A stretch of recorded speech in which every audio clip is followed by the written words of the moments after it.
Hi, and welcome to today's webinar, Understanding LEDs. All of PGE's seminars and webinars are in part sponsored by the Energy Trust of Oregon and the Northwest Energy Efficiency Alliance. We work together to make sure the concepts and recommendations you learn in our classes are consistent across all of our individual programs and services. So thanks for taking time out of your busy schedules to learn about LEDs today and how that knowledge will help you make lighting upgrade decisions. So this webinar was designed with PGE end-use customers in mind, particularly those that qualify for Energy Trust of Oregon cash incentives. However, this LED webinar is going to be beneficial for all listeners today. LEDs, or light-emitting diodes, are creating a revolution in lighting because they offer many advantages that other light sources can't provide nearly as well. But LEDs aren't always the best or even the most efficient option now for many applications. So this webinar will help you decide which LEDs are ready for you now and which ones will be ready in the near future. So here's today's agenda. Throughout the presentation, I'll be focusing on saving energy, saving money, while providing better quality lighting through a lighting upgrade project. So the goal is to supply you with information about LED lighting and energy efficiency that will make a difference at your place of business. So we're going to invite your active participation today. So one way is by using the annotation tools that Beth just talked about. I'll ask you to use these tools on the very next slide. We plan to leave time at the end to answer your questions. So these are the key learning objectives for today. So go ahead and use one of your annotation tools to indicate to me which one of these are of most interest to you today.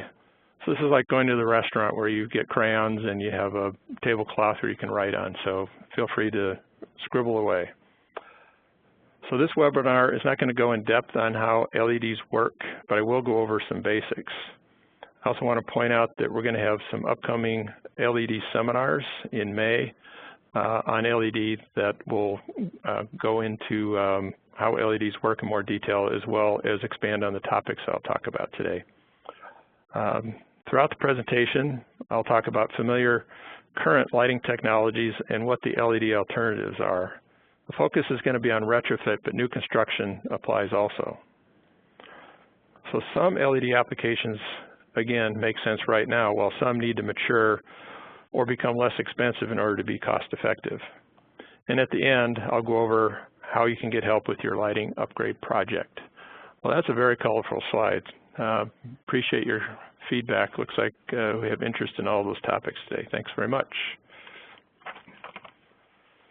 So what's all the fuss about LEDs? You're hearing a lot about LEDs. There's a wide range of quality and performance, so you need to be informed in order to make good choices. These pictures represent some recent award winners. Next Generation Luminaires focuses on commercial and industrial type fixtures, while Lighting for Tomorrow is a lot more residential. So I encourage you to check out their websites for winner profiles and more pictures. And this is also a good place to find fixtures that have been evaluated and critiqued by lighting experts. This graph illustrates the breakdown of various lighting technologies based on energy consumption. As you can see, the residential lighting sector is dominated by incandescent lamps, while the commercial sector uses mostly fluorescents. Right now, mostly T8s and T5s and a few T12s here and there.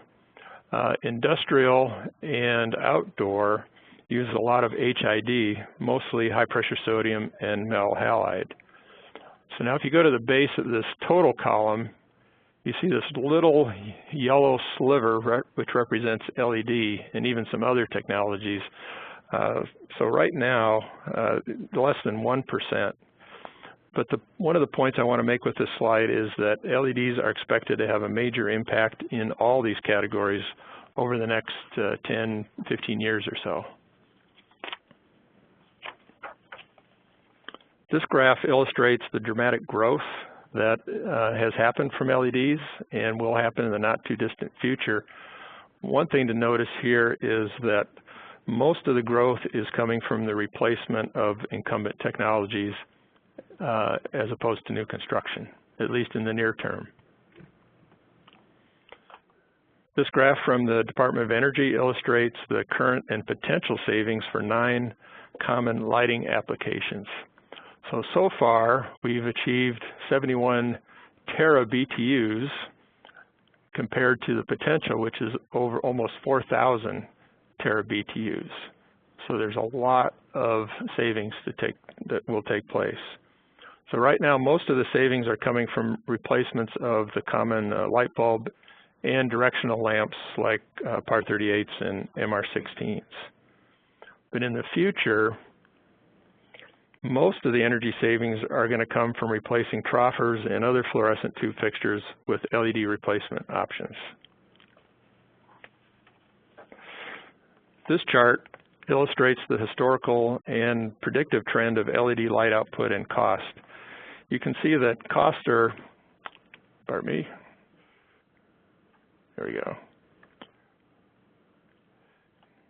You'll see that costs are going down rapidly while the light generated is increasing rapidly. A predictor of this relationship is called Haigh's law. It's similar to Moore's law for computer chips. And Haigh's law says that the cost per lumen falls by a factor of 10 every decade, and the amount of light generated per LED package increases by a factor of 20. So this law helps explain why we are experiencing the rapid improvement in LED efficiency and the rapid decline in LED costs. So what is an LED? So LEDs are a form of solid-state lighting. They are semiconductor devices that generate light. In many ways, an LED is the opposite of a photovoltaic cell. So instead of turning light into electricity, LEDs turn electricity into light. So the light is produced through the movement of electrons through a semiconductor material. In the bottom, you'll notice that there are many components needed to create a practical LED light source, including some type of driver for proper electrical operation. It's important to know that LED is very different from the current light sources that we have and has a lot in common with the fast-paced high-tech industry. And this fast pace is currently clashing with the current slower-paced lighting industry. So because of this, a lot of cultural adjustments are going to need to be made. Companies are going to need to change and adjust, or they're going to be left behind. And you'll also see a lot of new companies enter the lighting world. So how do LEDs make white light? Well, there are 2 main ways that you can produce white light, and the most common and the least expensive way is to take a blue or a violet or ultraviolet LED, you coat it with phosphors similar to the ones that you use for fluorescent lighting. Most LEDs that we use for lighting sources use this approach. The other method combines red, green, and blue LEDs, and by varying the intensity of each LED, you can not only create various shades of white, but also any other color. And this method is used primarily in theatrical type lighting. So why use LEDs? Well, one of the main reasons is because they produce light efficiently. So this chart shows you different light sources and when they came on the market and the improvements that were made over the years. Here you see that LEDs, it wasn't until the new millennium that we even had practical white LEDs, and they've just taken off like a rocket as far as their efficacy is, which is measured in lumens per watt. LEDs can have a long lamp life, even 100,000 hours or more for some light fixtures and light sources. One of their strengths is they're directional in nature. Keep in mind that this works well for some applications, but for others it makes the application more challenging. Yes, LEDs are small, but they all need some type of a heat sink and other components, so some fixtures actually end up being very big. Dimmability is a strong feature of LEDs. However, compatibility with the existing dimmers is a current issue. Benefit is that they don't contain mercury like fluorescent. There's no ultraviolet that is harmful to people and products, and there's no radiant infrared. However, it doesn't mean there's no heat. It just means it doesn't radiate out of the LED itself. There's still conductive heat. As a new light source, LEDs have several challenges and issues that you need to be aware of. So again, all LEDs produce heat, and that needs to be conducted away from the source in order to operate efficiently and to last a long time. So each of these bulbs uses a different method. This company called Switch actually has a liquid-cooled cooling method. Soleus actually has a little tiny fan inside most of their products. But you'll see that most companies simply have some kind of thermal fins or some kind of metal, or sometimes even some plastic, some fancy plastic that gets the heat away. But the key thing is they need to get that heat removed. So we need more lumens per watt. So 60 to 100 lumens is pretty typical, and that's actually really good compared to existing light sources. The best of which is close to 100 lumens per watt, but potentially we could see 200 lumens per watt or more. One of the main barriers to LED adoption right now is how much they cost. That's one of the major barriers right now. For some applications, especially like for museums, hospitality, retail, better color and better performance is needed for these very demanding applications. But good LEDs have really good color and good performance right now. Dimming issues, we talked about these. Existing dimmers can be a problem, but LED and control companies are making improvements on this, so we're seeing some good improvement on that. And then how to specify this new technology. Just like today, education and training is needed. The Department of Energy is taking the lead in developing and promoting energy-efficient solid-state lighting. The website listed here has lots of information, so I highly encourage you taking a look at this. Research and development is one of the activities that they're using to identify ways to make LEDs more efficient and less expensive. And they're also promoting making as many components as possible right here in the United States. Demonstration projects are very helpful in finding out how LEDs perform in the real world.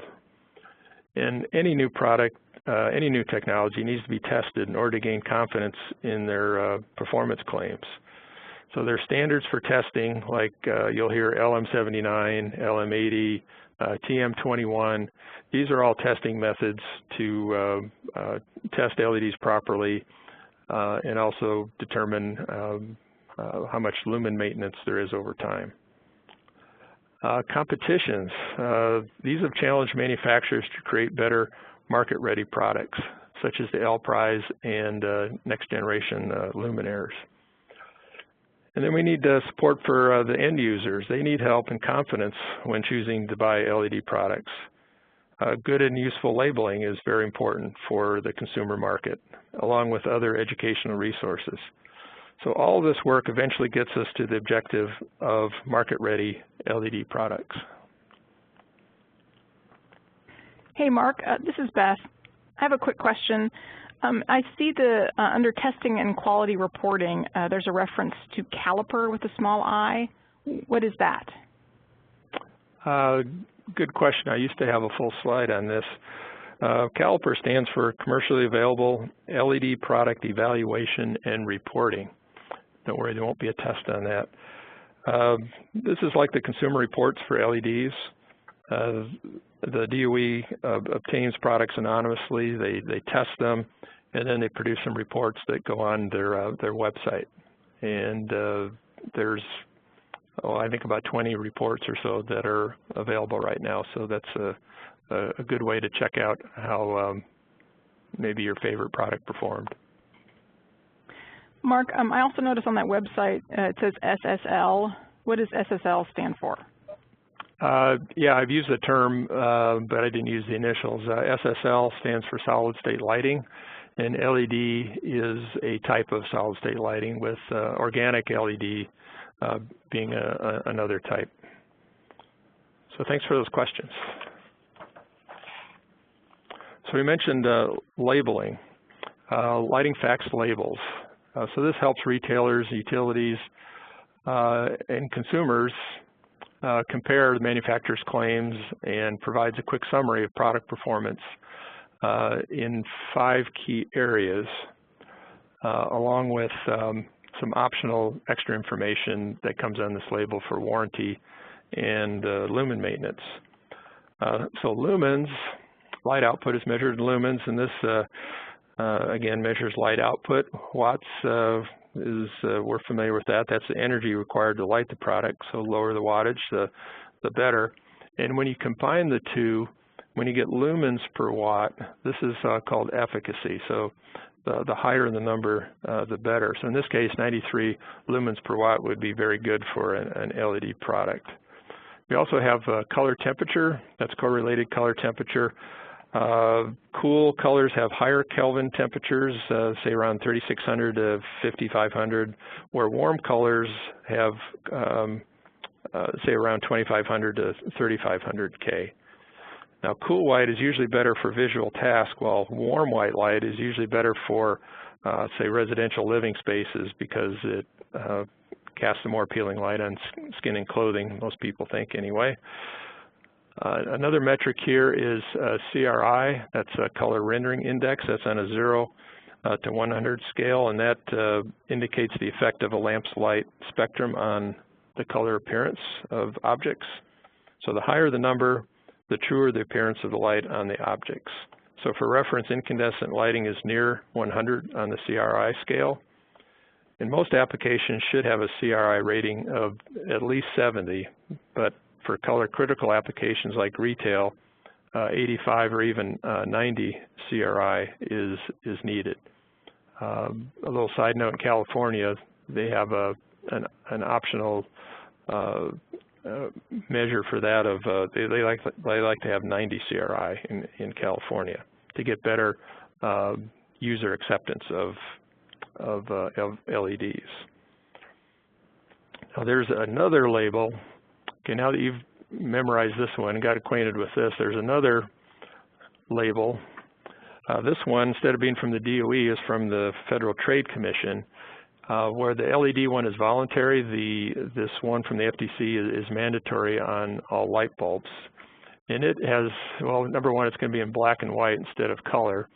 So it's going to talk about lumens again. They mention it as brightness.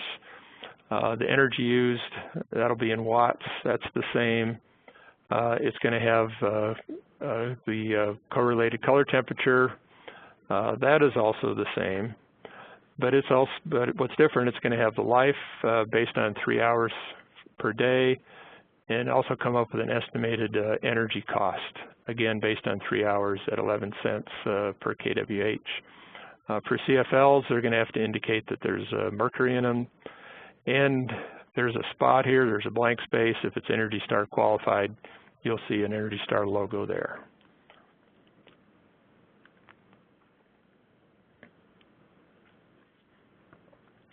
So approved LED products list. Energy Trust is going to give cash incentives only for those that are on approved product lists. So that makes this very important. So there's 2 national lists. Both of these are quite long. They only include products that meet Energy Star and Design Lights Consortium standards, which includes lifetime testing. Now the Lighting Design Lab, they include LED products that haven't yet made either the national list, and that's usually because of the time-consuming lifetime testing that hasn't been completed yet. But the ones that are listed on the Lighting Design Lab list, they're expected to qualify for either Energy Star or Design Lights Consortium in the near future. So in this way, the Lighting Design Lab is a temporary list, and the LED products on that list can only remain there for 1 year. Again, the Energy Trust recognizes any LED lamp or fixture that's included on any of these three lists for the purpose of qualifying for cash incentives. So before we go any further, I want to go over some lighting terms that help us describe lamps. And unfortunately for some of you, this involves a little bit of math. The letters designate the relative shape of the lamp. So here R stands for reflector, G for globe, MR is a multifaceted reflector, CA is short for candle, PAR is parabolic illuminized reflector, and so on. Now the numbers, on the other hand, they indicate the maximum diameter in eighths of an inch. So this is where the math comes in.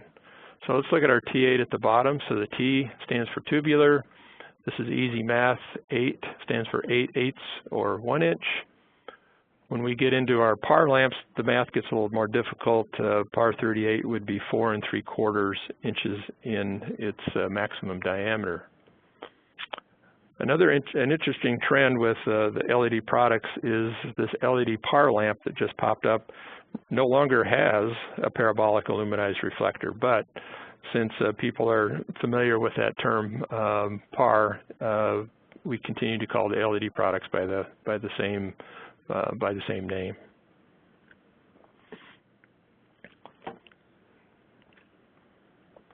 So I'm going to start out talking about the familiar light bulb, and this is going to help us illustrate the many benefits of LEDs, not just light bulbs, but all LED products. So the LED light bulb, or the light bulb, is one of the main replacement targets for LEDs. In fact, new lighting laws will virtually eliminate the most common general service light bulbs, and that started with the 100-watt light bulb 2 years ago, 75-watt bulb last year, and this year they stopped making the 40 and 60-watt light bulbs. So generally speaking, you're going to have 3 replacement options. One way to look at this is good, better, or best. With the energy-saving incandescents, which are really halogens, being good, CFLs are better, and the best as far as efficiency and performance is going to be your LED. But you need to compare some things to determine which one of these 3 you want to use for your application. Lamp life, you definitely don't need an LED for a broom closet that you use once a week. It makes more sense to put an incandescent there. But if you have a lot of hours of operation, then LEDs are going to make a lot more sense. First cost is important. LEDs right now are the most expensive, but they're also going to save the most. Dimming is a key question. Incandescents dim really well, CFLs really don't. Most LEDs do, but again, some don't. Color quality, excellent for your incandescents, and your better LEDs are also excellent, where CFLs typically fall a little short of that.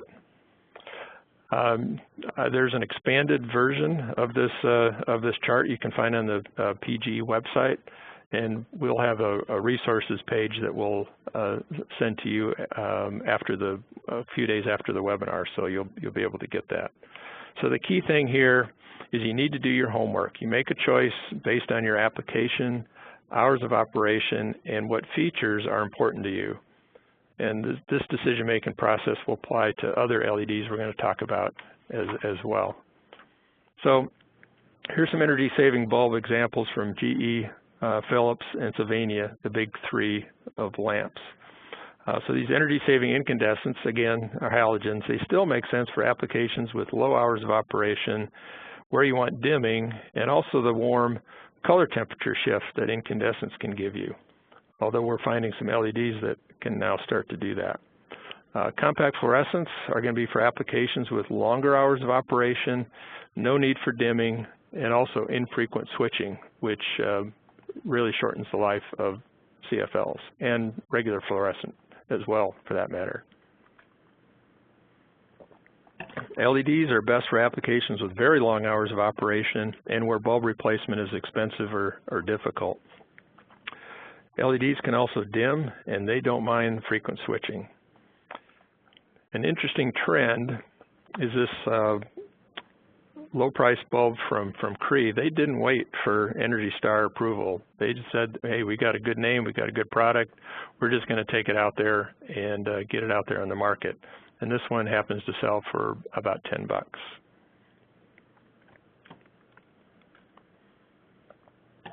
Remember, we mentioned that one of the strengths of LEDs is that they're very directional. So this can make it a challenge to imitate the omnidirectional light output of an incandescent light bulb. This means you have to pay attention when buying an LED light bulb replacement. The ones on the left and the right, they do a pretty good job of replicating the ordinary light bulb. The one on the right has a little higher light output, but the one in the middle distributes light in one direction. So this would make a really poor choice for a table lamp where you want most of the light to shine downward for reading. But let's turn it upside down. This might work out great with it base up if you wanted much of the light to shine down, perhaps in a task light, which actually in my garage I have this task light that I put this in, and it works really great. So anyway, keep distribution in mind when you select LED light bulbs. We're going to look now at downlights to help illustrate the difference between efficacy and efficiency and how that affects the amount of light delivered into a space. So efficacy is a term that indicates the lumens per watt of a light source, where efficiency actually describes how much of the available light actually gets out of the light fixture and into the room. So in this example, we have a CFL with an efficacy of 60 lumens per watt. However, the number of lumens delivered to a room is going to be decreased when you install that light source in some type of a fixture. So in this example, the CFL is installed in a downlight that's only 58% efficient, which is actually pretty common. Therefore, the delivered lumens is only 35 lumens per watt instead of the original 60 lumens per watt. Now, when you get an LED downlight fixture or a retrofit kit, it's tested in a manner that rates lumens per watt for the entire fixture, as opposed to the CFL, where just the lamp itself is tested. So this is why the LED downlight is rated as 100% efficient. So all 70 lumens per watt can be expected to be delivered into the room. So it's very important to know this difference when comparing LEDs with other light sources, not just CFLs. So in this example, the LED downlight is twice as efficient as the CFL downlight and would save 50%, so 13 watts instead of 26 watts, assuming they both had the same number of lumens. Now, if this downlight had actually had an incandescent bulb instead of a CFL, the savings with LED would be much, much higher. But by any measure, LED makes an excellent choice for this type of application. Another way you can retrofit downlights, instead of the kit that we're looking at here, you could actually put a PAR lamp or a BR lamp. That would be another way to go. Let's turn our attention now to track lights. So this versatile fixture is commonly used in retail and hospitality, and we're going to find out the many reasons why this is one of the very best LED applications right now.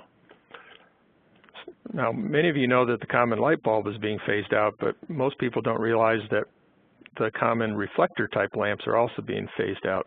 So what this means is that very soon you won't be able to purchase the most common types, and you'll have to get the more efficient but more expensive IR or infrared version of these types of lamps. Now, this will save energy and money over time, but a much, much better option is to upgrade to LED directional lamps. And we'll find out why here in just a minute. So until just recently, there just hasn't been an acceptable alternative for halogen reflector lamps for track lighting. The CFLs had a poor beam pattern, ceramic metal halide. They've been tried, but the light quality and lamp life really wasn't there. But LED directional replacement lamps, they've improved to the point where they're now an excellent alternative to halogen. There are many varieties, including the PAR 38s and the MR16 you see pictured here.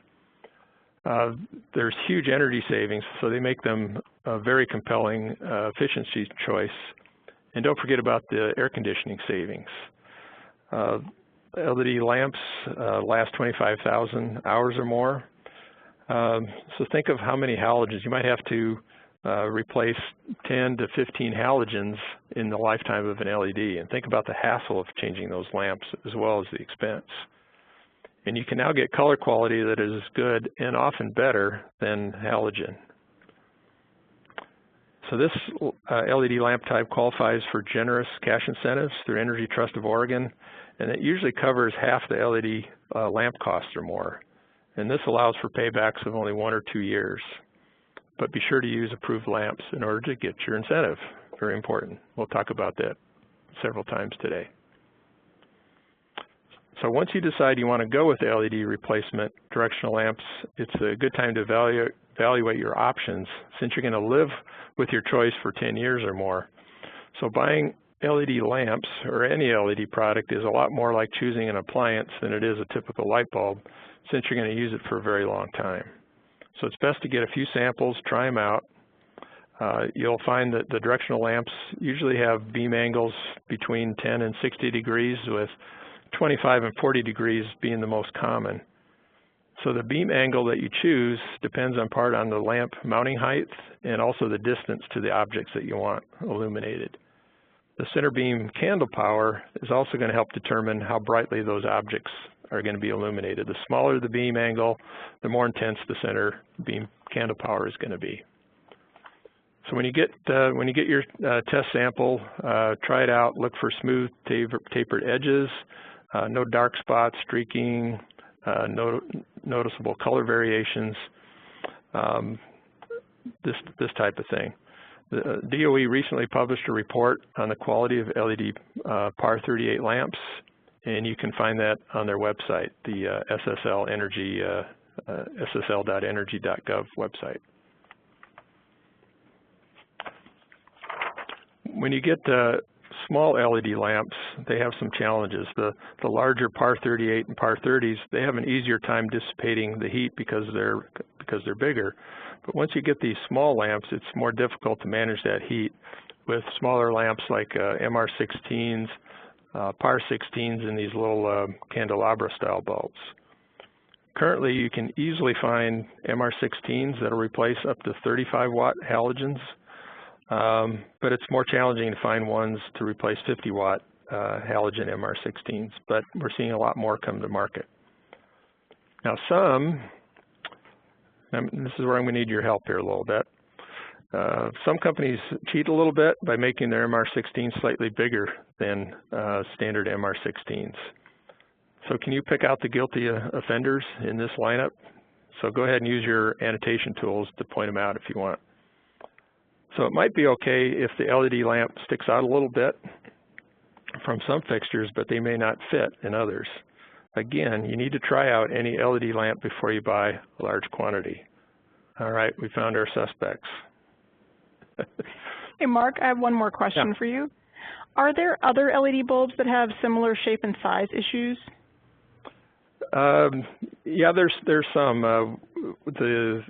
Your regular light bulb is usually an A19, which is 19/8 in diameter, but some of them, like in the 100 watt, they'll go up to an A21. So it could be a little bit bigger than the light bulb that you're replacing, so it may not fit. And also some of the PAR lamps are a little bigger at the base, just like CFLs. We all had problems getting CFLs in some sockets because of that. So yeah, there's some issues. And again, try them out. So thanks for that question. Most of your larger PAR lamps come with standard Edison screw bases. And many of the smaller candelabras, they have a smaller base, and you can get an adapter socket for that. And these are going to be operating at 120 volts AC. Your MR16s, they're typically low voltage and usually come with pin bases that are 5.3 millimeters apart. So that's very common. Now, some PAR 16s and PAR 20s, they have this push and turn GU10 base that operates at 120 volts AC. Others are going to have a standard Edison base. So this illustrates you need to know what kind of lamp you're replacing so you get the correct LED replacement. So it's not that hard. You just have to do a little homework, pay attention, and again, be sure you get approved LED lamps. So in summary, LED directional replacement lamps and LED downlights are examples of great upgrade options. They make sense right now, and they qualify for generous Energy Trust cash incentives. In fact, if you're interested in trying out one of these PAR lamps, for instance, you can contact PGE, and we'll have some information at the end of the webinar, but we'll actually bring one out for you to try out, at least those in our service territory anyway. So now we're going to switch gears at this point. We want to compare LED with some other incumbent lighting technologies and applications. Some people are in a big hurry to switch to LEDs, but it's important to know that linear fluorescent, for example, works really well. And because of higher costs, LED linear upgrade options, they need to be about 30% better in order to be a mainstream competitor. Replacing linear fluorescent with LED is really only cost-effective for a few applications right now, especially those that have long hours of operation. But that's changing fast. So here's some of the key issues you need to be aware of in determining when to go with LED over linear fluorescent. So obviously, first cost is a big issue. So LED prices are coming down, but again, still somewhat expensive. When we compare lamp life, you can get 40,000 hours for a T8, but this is rated at 50% lamp failure, whereas you can get a 50,000 hour LED, and it's rated at its useful life, which is when it reaches about 30% lumen depreciation.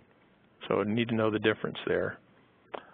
When we compare lumens per watt, again, you're comparing with fluorescent, you're comparing the lumens per watt of the lamp, where with LED, you're talking about the lumens per watt out of the fixture. Fluorescent is a proven workhorse, where LED is very promising, but it still carries a little bit of risk. Fluorescent doesn't like frequent switching, where LED doesn't mind. Also, fluorescent gets less efficient when you dim it, but LED gets more efficient. And LED replacement options, they take several forms, LED T8 tubes, LED light bars, LED upgrade kits, and new LED fixtures. So we're going to talk about these options next. So let's begin by looking at some applications where linear fluorescent is used. The recessed troffer is the most common linear fluorescent fixture, and it represents a big target for LED. The prismatic lens version that you see here is the most widely used. It's also the least expensive. Notice the high illumination up on the walls. So this type of light distribution can be a challenge for LEDs to attain. Remember, LEDs are naturally very directional.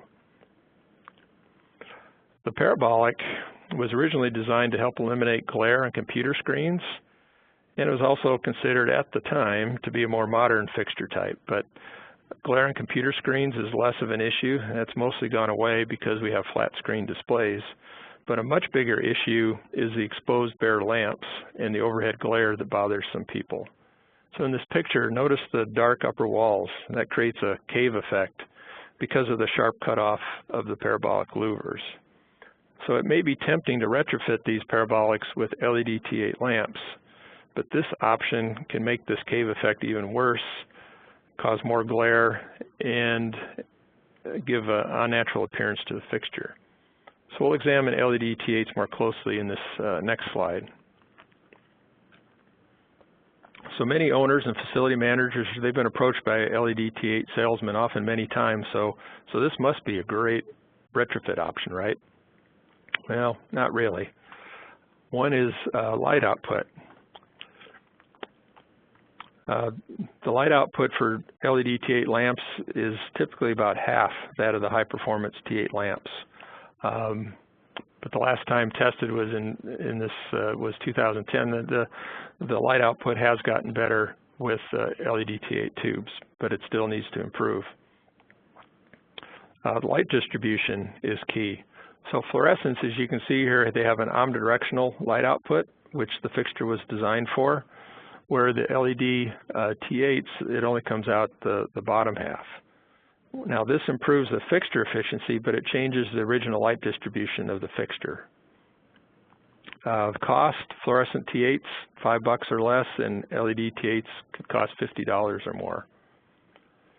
Safety is a big concern. So even though you can get UL approval, there are still retrofit installation issues with this. You may or may not bypass the existing fluorescent ballast, for instance. And at last count, there were about 9 different ways of installing an LED T8. Color, temperature, quality, and consistency. They've been shown to have some inconsistent color, and they may shift over time. And this is important whenever you put a lamp of any kind close together, like you would have them in a parabolic fixture. And I must admit that fluorescent sometimes get color temperatures mixed up as well, but at least they don't shift very much individually over time. The caliper has also found a lot of early failures, or at least some premature failures when they've gone through the testing procedure. And this happened again with the most recent evaluation that I attended a month or 2 ago. Now, current versions are getting better, but fluorescent T8s are much more reliable. Also keep in mind, you're not going to get an energy trust incentive for LED T8s. A much better approach than LED T8s is using LED light bars. These attach directly to the metal fixture housing, and that provides a natural heat sink.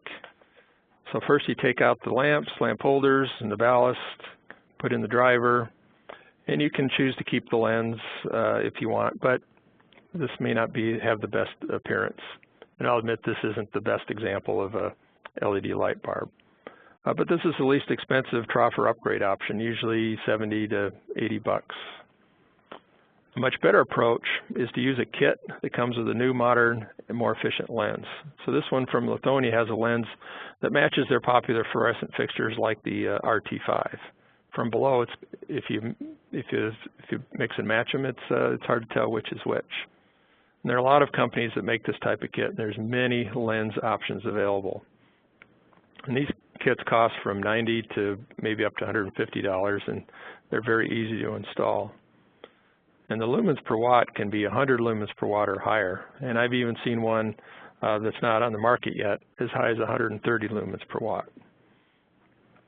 Note that new LED fixtures can also use this type of light bar. So here's a couple examples of new LED troffers with different illumination approaches. So Fine Light and others use a mid-power LED light engine that's similar to the ones used to backlight flat-screen high-definition televisions. This Cree CR series, they've chosen to mount indirect reflecting LEDs on top of a decorative heat sink. And Cree, as well as other companies, have other illumination approaches with some of their other products. For instance, GE and Cooper use an edge-lit approach in some of their products. They're commonly available 1x4s, 2x4s, 2x2s, with 2x2 seeming to be the most popular as they offer the most uniform light distribution. But sometimes it's a little bright.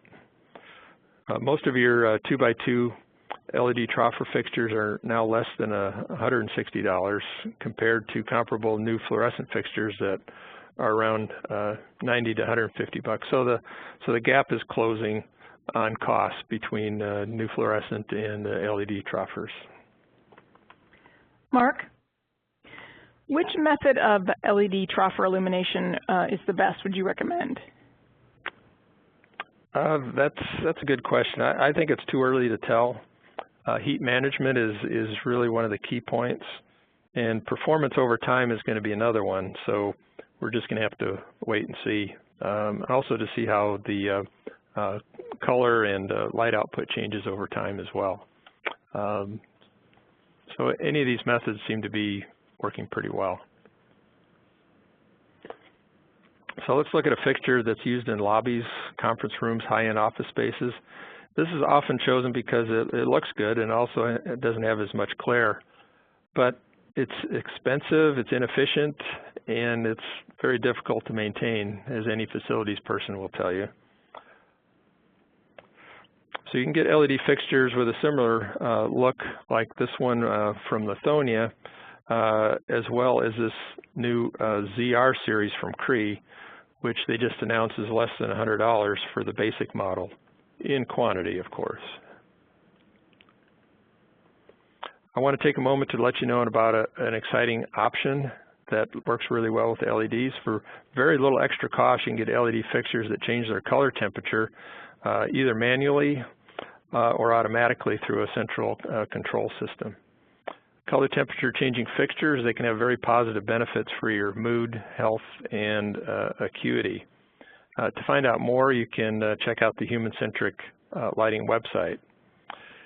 And for more on this, we're going to have a seminar called Improving Human Performance with LED Lighting coming up in May, and we'll have the dates for that at the end of the webinar. A new development, LED downlights and directional lamps, is what they call a dim to warm feature. Most LEDs stay close to the same color temperature when you dim them. However, new products shift warmer like incandescents do. Examples are Juno's Warm Dim, the chart that you're seeing, as well as Philips Dim Tone, and Sylvania has a product line called Sunset Effect. So the typical color temperature shifts are from about 3,000 to 2,000 K. Indirect and indirect-direct fluorescent fixtures are popular because of their low glare and even illumination, but there's not many comparable LED versions yet.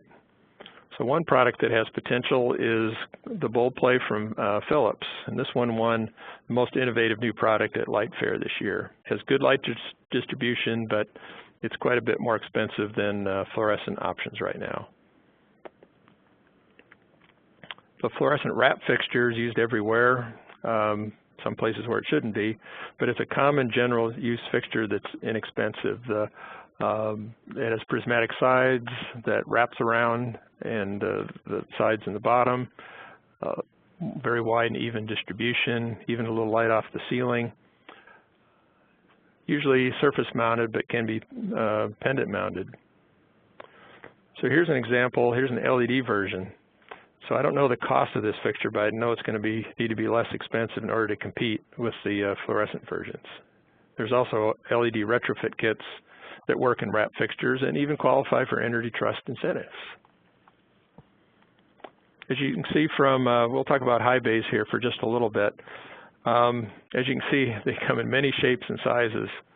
Now, because fluorescent works well in most applications, it's going to take a while for LED Highbays to become a mainstream alternative. The performance is good, but the fixtures are at least twice as expensive as fluorescent right now. So this makes it difficult for LED Highbays to be a cost-effective alternative unless you have long hours of operation. But the Energy Trust will consider a custom incentive up to 50% of the installation cost for qualifying LED Highbay measures. Another important thing to know about LEDs is they don't mind frequent switching. So you can be much more aggressive with the timeout controls with LED, even as low as 30 seconds in some applications. And this compares with fluorescent, where you typically don't want to have a timeout setting of less than, say, 20 minutes. So because of limited time, I'm not going to go over outdoor LED fixtures in detail. This will be covered a lot more in the LED seminars coming up. So most of these are cost-effective now, but some are not. Again, the first cost of these fixtures is the main obstacle. But in general, LED outdoor lighting provides even light distribution, long lamp life, and you're going to see energy savings of 50% or more, and they work really well with controls. So applications you want to consider gas station canopies, parking garages, wall packs, and your parking lot lighting. Also notice the color improvement over HPS. So the Energy Trust offers prescriptive cash incentives for these and most other outdoor applications, so it's a great time to find out if switching to LED is right for you in your application. Also keep in mind that incentives for the higher wattage applications were just recently enhanced, actually quite a bit as of the first of the year. And PGE began the process of switching our high pressure sodium streetlights to LED last year, and they're continuing the upgrade this year. And so far, the switch is going really well. So here's another place I'll ask you to use your annotation tools. So in the future, I believe that the majority of lighting applications are going to use an LED light source, but for now, there's still other good choices. So with your annotation tool, let me know which one of these criteria is most important for your particular application, the one that you're most interested in. Some of the ones I think are, we're seeing a lot, material and labor, maintenance, efficacy, efficiency. Nobody really cares how they look. That's pretty typical also. So I think you can see, here we go, we got a smiley for aesthetics. But I think you can see that you need to consider all these things when deciding whether to switch over to LED. And probably the most important thing is to have a mock-up. Test drive that fixture, take it through its paces. This is the best way you're going to evaluate besides a spec sheet. Again, thanks for your participation. Okay, we're in the home stretch here. We're going to see about saving money with LEDs.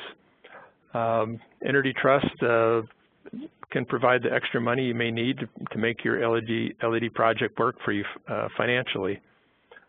And remember, you have to use approved LED products.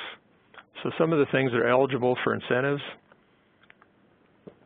LED downlights, you can get up to $30 for these, either new fixtures or kits.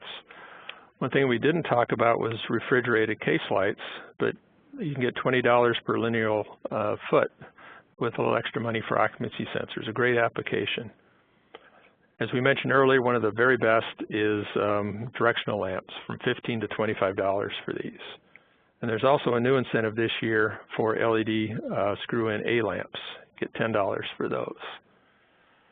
There's also incentives. It varies, but you can get incentives for the troffers, kits, all kinds of outdoor LED fixtures, and even cabinet signs that are internally lit with fluorescent. And for things you don't find on the list, there's custom incentives if you use an approved product and you meet their other program criteria. Again, that custom incentive was enhanced. It was 35% of the install cost. Now it's 50% of the install cost. Great time to look at custom incentives. So PG and Energy Trust can help you with energy efficiency projects at your place of business. We can go over things on the phone when appropriate, and we can also come out to your site. So I encourage you to give us a call to get a free energy efficiency consultation, and those with track lights or down lights, we might even bring out an LED lamp for you to try out. So for commercial customers, contact Paula Conway. Industrial customers should contact Darren Spencer. So I'm going to take a deep breath here. I know that was a lot of material in a short amount of time. I hope you found most of it useful, and I encourage you to apply your knowledge by undertaking a lighting upgrade project, and maybe even one that uses LEDs. So now I want to turn over the remainder of the presentation to Beth for some additional information and to take your questions. Beth? Thanks, Mark.